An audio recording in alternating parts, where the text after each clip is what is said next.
Hello students, मैं Lalita Meena, lecturer civil engineering, government polytechnic college Jodhpur. मैं आपको पढ़ाऊंगी स्ट्रेंथ ऑफ मटेरियल। ये सब्जेक्ट बहुत ही इम्पोर्टेंट और बहुत ही वेटेज रखने वाला सब्जेक्ट है। ये जो सब्जेक्ट है स्ट्रेंथ ऑफ मटेरियल, ये सिविल और मैकेनिकल ब्रांच के स्टूडेंट्स का फंडामेंटल सब्जेक्ट है। काफ़ी इम्पोर्टेंट सब्जेक्ट है ये। अगर आप इस सब्जेक्ट में अगर आपकी कमांड वीक होगी, स्ट्रेंथ ऑफ मटेरियल सब्जेक्ट में अगर आपकी कमांड वीक होगी, तो जो डिज़ाइनिंग का पोर्शन है, चाहे वो स्ट्रक्चर हो चाहे मशीन डिज़ाइनिंग की बात हो, दोनों आपके वीक हो जाएंगे। तो यहाँ हम समझते हैं कि स्ट्रेंथ ऑफ मटेरियल है क्या। ठीक है, तो स्ट्रेंथ का मतलब क्या होता है?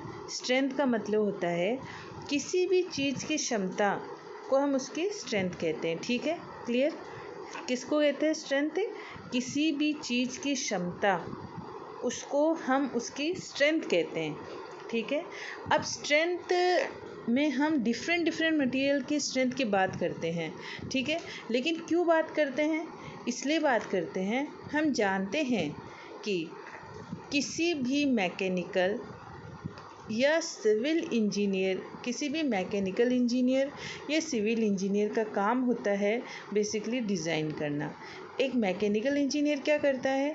एक मैकेनिकल इंजीनियर मशीन की डिज़ाइन करता है, मशीन के कंपोनेंट्स की डिज़ाइन करता है, ऑटोमोबाइल की डिज़ाइन करता है।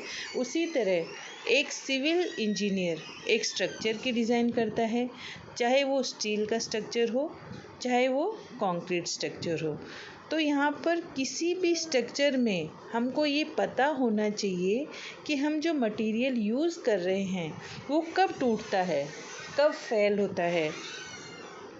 ठीक है, इसलिए हमें हर मटेरियल की स्ट्रेंथ पता होनी चाहिए।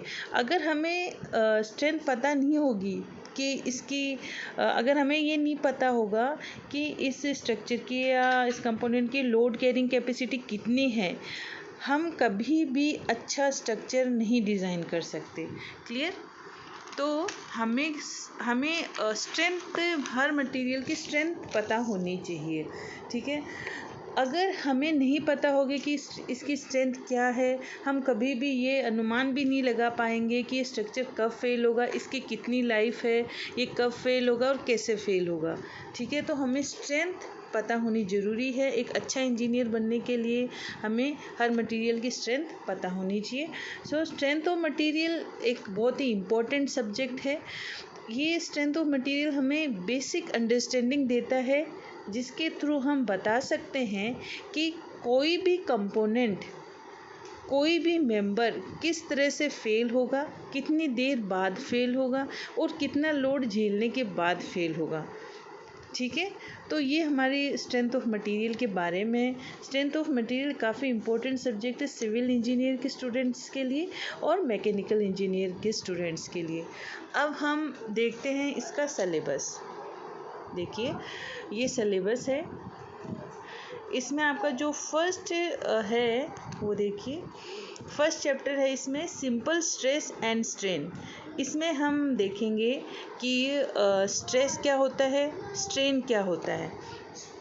फर्स्ट पॉइंट इसका जैसे मैकेनिकल प्रॉपर्टीज़ ऑफ मटेरियल हम देखेंगे कि मटेरियल की क्या क्या प्रॉपर्टी हो सकती है, जैसे elasticity, plasticity, ductility, brittleness, toughness, hardness, इन सारी प्रॉपर्टीज़ के बारे में हम पढ़ेंगे। कंसेप्ट समझेंगे स्ट्रेस एंड स्ट्रेन का, हुक्स लॉ क्या होता है ये समझेंगे, स्ट्रेस स्ट्रेन डायग्राम समझेंगे।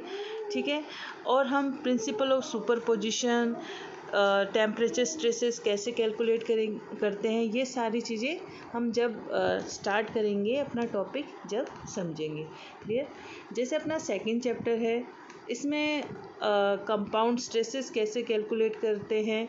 ठीक है, जैसे मेजर प्रिंसिपल स्ट्रेस कैसे फाइंड आउट करते हैं, माइनर प्रिंसिपल स्ट्रेस कैसे फाइंड आउट करते हैं। अपना थर्ड चैप्टर है स्ट्रेन एनर्जी।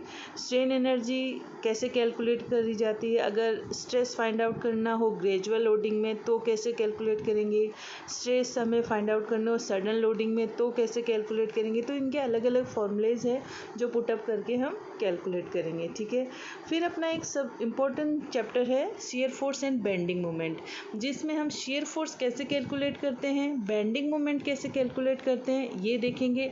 और फिर अपन शियर फोर्स डायग्राम बनाना एंड बेंडिंग मोमेंट डायग्राम बनाना सीखेंगे, जिसमें हम इस चैप्टर में shear force, bending moment, types of beam के बारे में भी बात करेंगे, जैसे सिंपली सपोर्टेड बीम है, कैंटिलीवर बीम है, फिक्स्ड बीम है, और सपोर्ट्स भी अलग अलग तरह के, फिक्स सपोर्ट है, हिंज सपोर्ट है, रोलर सपोर्ट है।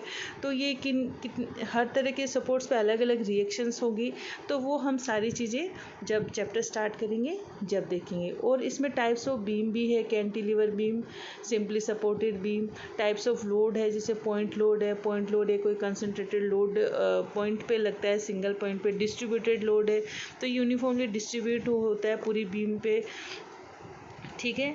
और इसी चैप्टर में हम shear force diagram, bending moment diagram समझेंगे, इनके साइन कन्वेंशन समझेंगे, ठीक है। देन नेक्स्ट चैप्टर अपना है moment of inertia. Moment of inertia में हम मोमेंट ऑफ इनर्शिया कैलकुलेट करेंगे, जैसे रेक्टेंगुलर सेक्शन का हमें मोमेंट ऑफ इनर्शिया कैलकुलेट करना है, ट्रायंगुलर सेक्शन का करना है, सर्कुलर सेक्शन का मोमेंट ऑफ इनर्शिया कैसे कैलकुलेट करेंगे, ये सारी चीज़ें मोमेंट ऑफ इनर्शिया में देखेंगे। और इसमें हम parallel axis theorem and perpendicular axis theorem के बारे में भी बात करेंगे और अच्छे से क्लियरली समझेंगे क्या होता है parallel axis theorem and perpendicular axis theorem. Next जो अपना चैप्टर है 6 वो है बेंडिंग स्ट्रेसेस इन बीम।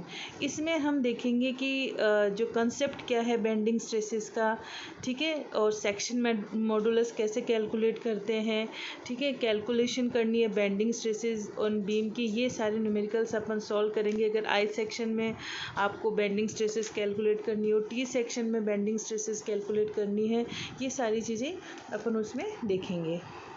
नेक्स्ट चैप्टर अपना 7 चैप्टर है शियर स्ट्रेसेस इन बीम। शियर स्ट्रेसेस बीम में शियर स्ट्रेसेस कैसे कैलकुलेट करते हैं, तो डिफरेंट वेरियस सेक्शंस पे हमें शियर स्ट्रेसेस कैलकुलेट करनी होगी, जैसे rectangular section, I section, T section, channel section और सर्कुलर सेक्शन, ये डिफरेंट टाइप्स ऑफ सेक्शन है जिसमें हम शियर स्ट्रेसेस कैलकुलेट करेंगे। देन नेक्स्ट चैप्टर हमारा है डिफ्लेक्शन। डिफ्लेक्शन में हम बात करेंगे कि डिफ्लेक्शन ऑफ ए बीम कैसे कैलकुलेट करते हैं, कैंटिलीवर बीम और सिंपली सपोर्टेड बीम के न्यूमेरिकल्स है उसमें हम अच्छे से क्लियर करेंगे डिफ्लेक्शन एंड कैसे फाइंड आउट करते हैं, ठीक है। देन नेक्स्ट चैप्टर अपना है कॉलम एंड स्ट्रट्स। तो इसमें कॉलम्स एंड स्ट्रट पहले तो समझेंगे दोनों में डिफरेंस क्या है, कॉलम क्या होता है, स्ट्रट क्या होता है। देन उसके बाद में हम इसके जो भी टाइप्स ऑफ कॉलम है, लॉन्ग एंड शॉर्ट कॉलम, वो देखेंगे। बकलिंग लोड क्या होता है, क्रिपलिंग लोड क्या होता है, स्लेंडरनेस रेशियो कैसे कैलकुलेट करते हैं, और ये जो कॉलम की कंडीशंस दे रखी है वो आयलर फार्मूला से अपन फाइंड आउट करेंगे। जैसे अगर बोथ एंड हिंज्ड है कॉलम के तो क्या अपना फार्मूला बनेगा बकलिंग लोड, क्रिपलिंग लोड का। अगर वन एंड फिक्स्ड एंड दूसरा एंड फ्री है तो क्या फार्मूला बनेगा, बोथ एंड फिक्स्ड है तो क्या होगा, और ये सारी लिमिटेशंस क्या है आयलर फार्मूला की, इक्विवेलेंट लेंथ कैसे कैलकुलेट करते हैं, रेनकाइन फार्मूला क्या होता है, ये सारी चीज़ें हम कॉलम्स एंड स्ट्रट्स में डिस्कस करेंगे। देन अपना नेक्स्ट चैप्टर है टॉर्शन ऑफ शाफ्ट। इसमें हम देखेंगे कि एंगल ऑफ ट्विस्ट कैसे कैलकुलेट करते हैं, पोलर मोमेंट ऑफ इनर्शिया कैसे कैलकुलेट करते हैं, ये सारी चीज़ें हम इस चैप्टर में देखेंगे। फिर है हमारा स्प्रिंग। स्प्रिंग में हम स्प्रिंग के बारे में पढ़ेंगे। इसके बाद में अपना चैप्टर है थिन सिलेंड्रिकल शेल, जिसमें हम सिलेंडर्स के बारे में देखेंगे, जैसे stresses due to internal pressure कैसे कैलकुलेट करते हैं, सर्कमफरेंशियल स्ट्रेस क्या होता है, सर्कमफरेंशियल स्ट्रेस और हूप स्ट्रेस एक ही चीज़ है, जैसे लॉन्गिट्यूडनल स्ट्रेस क्या होता है, ये सारी चीज़ें हम इसमें देखेंगे। देन अपना चैप्टर है combined direct and bending stresses.